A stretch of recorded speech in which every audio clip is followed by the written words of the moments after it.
Syndrome d'hubris ou l'ivresse de la toute-puissance, comment en sortir? Qu'est-ce que c'est? Le syndrome d'hubris est un dysfonctionnement de la personnalité. Il n'est pas répertorié comme pathologie mentale par le DSM-V.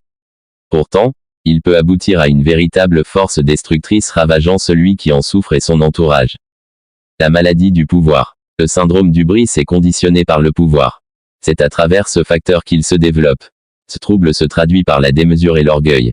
Une personne qui en souffre adopte un rapport au monde à travers le rapport de force. Elle se surestime et sous-estime les autres. Ces traits caractéristiques vont donc l'amener à dépasser les limites de l'acceptable. Les origines du syndrome d'hubris. Le syndrome d'hubris prend racine dans la Grèce antique. Les Grecs voyaient dans l'hubris la volonté impardonnable de dépasser les limites. Leur morale étant fondée sur des valeurs opposées de tempérance et de modération. La démesure a été personnifiée dans la mythologie grecque, par la figure divine d'Ibris.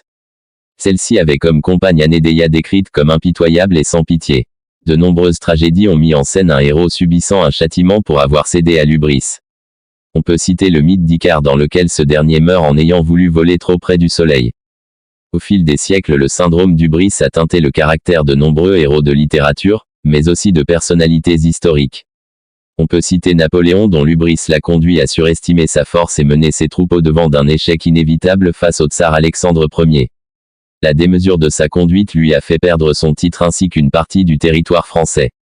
Plus tard, des recherches médicales ont souligné le développement du syndrome d'hubris chez David Lloyd George ou encore Margaret Thatcher. Syndrome d'hubris, comment le déceler? Une tendance mégalomane. Les personnes atteintes du syndrome d'hubris ont un comportement orgueilleux et une vision du monde caractérisée par la démesure. S'ajoute en arrière-plan une tendance à la paranoïa. Leur penchant de mégalomane prend racine dans un profond besoin d'être reconnu et admiré. Ce dernier trait caractéristique se retrouve aussi chez les personnes souffrant du syndrome du sauveur. Les symptômes associés. Pour savoir si l'on souffre du syndrome d'hubris, plusieurs signes peuvent vous alerter. Parmi eux on retrouve une relation à l'autre fondée sur le rapport de force, un besoin excessif de domination, un profond narcissisme, un manque d'empathie, une obsession de l'image qu'il renvoie, une façon de s'exprimer maniérée qui se veut supérieure, une confiance excessive, rage.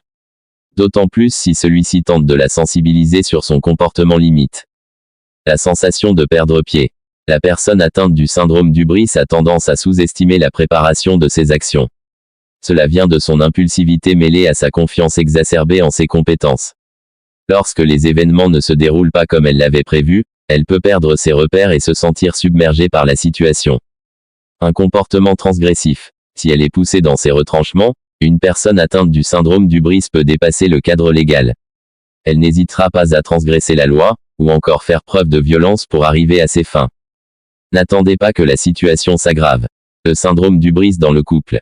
Une relation d'emprise. Une personne ayant le syndrome d'hubris va concevoir sa relation de couple de la même façon qu'elle conçoit le monde, à travers le rapport de force.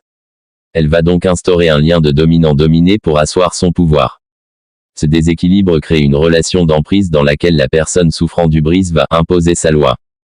Un risque de violence. La situation dans laquelle évolue le couple est toxique. Elle peut rapidement glisser vers une violence exercée sur le partenaire, qu'elle soit verbale, physique ou sexuelle. Ce type d'abus peut profondément altérer la personnalité de celui qui l'a subi, surtout lorsqu'une dépendance affective empêche de s'éloigner. Notamment dans le cas du syndrome de Wendy. Au travail, le syndrome d'hubris peut détruire la cohésion et la productivité d'une équipe. La personne en souffrant va déteindre sur l'ambiance de travail du groupe. Parmi les comportements à risque qu'une personne souffrant d'hubris peut avoir, on retrouve son désintérêt pour l'autre peut entraver la qualité du travail d'équipe. Son manque d'empathie peut ternir la motivation de ses collaborateurs. Son désir de pouvoir peut le pousser à du harcèlement. Ces différentes situations créent une atmosphère toxique et peuvent avoir de graves conséquences sur la santé mentale de chaque membre de l'équipe, pouvant aller jusqu'à un trouble dépressif. Comment soigner le syndrome d'hubris? Il n'existe pas de traitement médicamenteux spécifique au syndrome d'hubris. Néanmoins, en être atteint n'est pas une fatalité. La meilleure façon de guérir de ce syndrome est de commencer un suivi psychologique. Un psychologue est en mesure d'anticiper les conséquences néfastes de votre comportement actuel. Au fil des séances, il peut vous aider à faire évoluer votre perception du monde et vous sortir de ce désir de toute puissance.